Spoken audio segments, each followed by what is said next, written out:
I recently have been trying to make cast iron castings of this logo bar, which goes in a casting I make.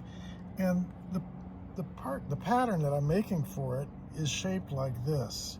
And the important part are the letters here. The rest of the back is going to be hidden.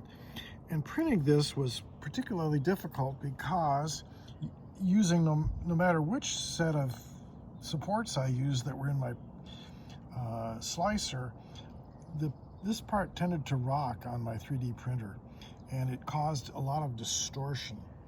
So I ended up deciding to try to make a support piece for it that fit closely to the part itself, and that's what I have here. This is just as it came off the printer, and we're going to open it up in just a second here.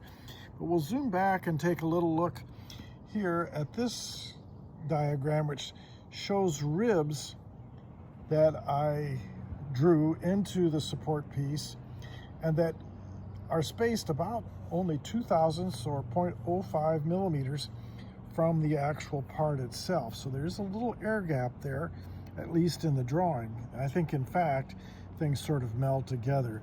Here's a little bit more of an overview. This does represent the number of ribs that I used. Excuse me. And this is a cross-sectional view right here, where I took a cross-section through here. Here's the actual part, here's the support. Let's go ahead and pop open this piece and see how it shells out. I'll get these parts out of the way, and we'll see if we can just pop that out of there. It's supposed to come out fairly easily. At least that was my goal. And you can hear it cracking open. And pop the other side without getting hurt here, hopefully. Let's see how this works. There we go. At least that's a half of it off. And you can see the little ribs here. And then here's the back of it, which is quite rough, but I can easily sand that off. That's not a problem.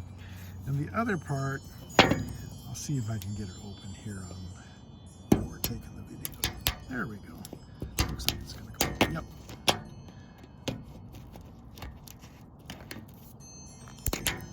Yep. Very good.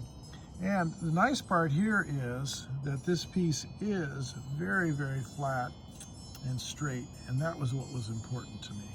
So this is a way apparently to solve a problem of stabilization of a part.